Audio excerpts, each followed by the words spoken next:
యూకుతుపల్లి మండలం కొమరగిరి, నాగంపేట, వెంకట్రాయపురం, కొండివరం గ్రామ రైతులపై పెట్టిన బైండ్ ఓవర్ కేసులను ఉపసంహరించుకుని తమ భూములు కబ్జాకు గురికాకుండా రక్షించాలని కోరుతూ వామపక్షాల పార్టీలు, సిపిఐ, సిపిఎం పార్టీల ఆధ్వర్యంలో బాధిత రైతులు కాకినాడ ఆర్టీఓ కార్యాలయం వద్ద ధర్నా నిర్వహించి ఆర్డీఓకి వినతి పత్రాన్ని అందించారు. ఈ సందర్భంగా సిపిఐ జిల్లా కార్యదర్శి కె బోడకొండ, సిపిఐ జిల్లా కార్యవర్గ సభ్యులు సాక రామకృష్ణ బాధిత రైతులు మాట్లాడుతూ స్వాతంత్ర్యం రాకముందు నుంచి కాకినాడ పిఠాపురం నియోజకవర్గం, యూకుత్తపల్లి మండలం, కొమరగిరి, నాగంపేట, వెంకటాపురం, కొండివరం గ్రామాల్లో నివసిస్తున్న పలువురు పేదలు సర్వే నంబర్ 121, 122లో గల 19 ఎకరాల భూమిని సాగు చేసుకుంటున్నారని తెలిపారు. అయితే గత 82 సంవత్సరాలుగా ఈ భూమిని సాగు చేసుకుంటూ జీవనోపాధి పొందుతున్న రైతులమైన తమకు ఈ భూమికి సంబంధం లేదని కబ్జా చేసేందుకు ప్రయత్నాలు చేస్తున్నారని ఆవేదన వ్యక్తం చేశారు. తాము సాగు చేసుకుంటూ జీవనం సాగిస్తున్న భూములు దేవాదాయ శాఖ భూములంటూ దేవాదాయ శాఖ కమిషనర్ కొండలరావు తప్పుడు నివేదికలు ఇవ్వడం జరిగిందన్నారు. గతంలో జిల్లా కలెక్టర్ ఈ భూములు దేవాదాయ శాఖకు చెందినవి కావని ప్రకటించారని పేర్కొన్నారు.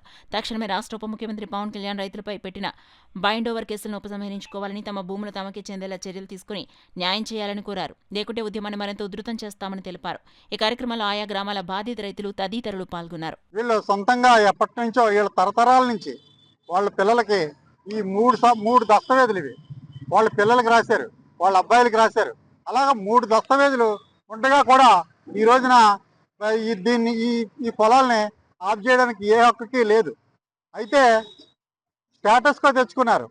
అలాగే ఈ బైండ్ ఓవర్ కేసు కూడా ఎత్తేయమని చెప్పాం మనం.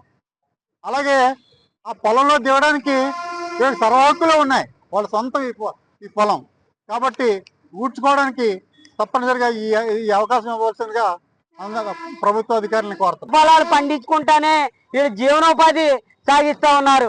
అలాంటి వాళ్ళు పొట్టలు కొట్టి దేవుడికి ఆర్తులు ఇస్తారని అడుగుతా ఉన్నాం. వీళ్ళు కన్నీరు మున్నీళ్ళను అభిషేకాలు చేస్తారని అడుగుతా ఉన్నాం. ఎప్పటికైనా పవన్ కళ్యాణ్ గారికి తెలియకపోయి ఉంటే మా విజ్ఞప్తి మేరకు విని ఈ పేద రైతులు ఎవరైతే ఉన్నారో వీళ్ళు ఊడ్చుకోవడానికి ఆదేశాలు జారీ చేయాలి.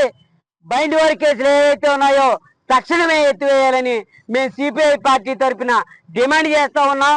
లేని పక్షాన ఈ రైతాంగాన్ని పిల్ల పేత ఆడ మగతో అందరినీ తీసుకెళ్లి సిపిఐ పార్టీ నార్మల్ చేయిస్తుందని ఈ సందర్భంగా తెలియజేస్తా ఉన్నాం. వాళ్ళకి కట్నాలు కింద ఇచ్చుకున్న భూములు మేము ఎంత కష్టపడి చేసుకున్న ఈ భూముల్ని దేవుడి మాన్యాలను చేసి వాడు అన్యాయంగా మా మీదకి వస్తున్నారండి, ఆక్రమించుకోవాలని చూస్తున్నారండి. ఎవరు ఇబ్బంది పెట్టలేదండి.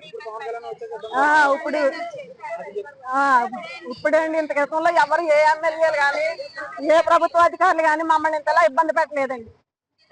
ఇంత దారుణంగా మమ్మల్ని చేసుకోలేదండి. ఎప్పుడు కూడా ఇలాంటి ఇబ్బంది లేదు. ఈ పవన్ కళ్యాణ్ గారు వచ్చిన తర్వాత మేము ఏ అధికారి దగ్గరికి వెళ్ళినా కూడా ఇది గవర్నమెంట్ అధీనంలోనే జరుగుతుందనే చెప్తున్నారు. మాకు అన్ని ప్రూఫ్స్ ఉన్నాయి. ఈ 70 సంవత్సరాల నుంచి కూడా మాకు ఒకరి నుంచి తరతరాలు కూడా ఒకరి దగ్గర మేము కొనుక్కున్నదే తప్పించి మేము ఆక్రమించుకున్నది కాదు. అలాంటప్పుడు వీళ్ళు మాది ఆక్రమించారని సమాధానం చెప్పడం తప్పు కదా. అది దేవుడు ఏమి ఎప్పుడు కూడా ఇది దేవుడు భూమి అని దేవుడు అడిగాడా? ఇది ఆక్రమించుకోవడానికి వాళ్ళు వేసిన పన్నాగం.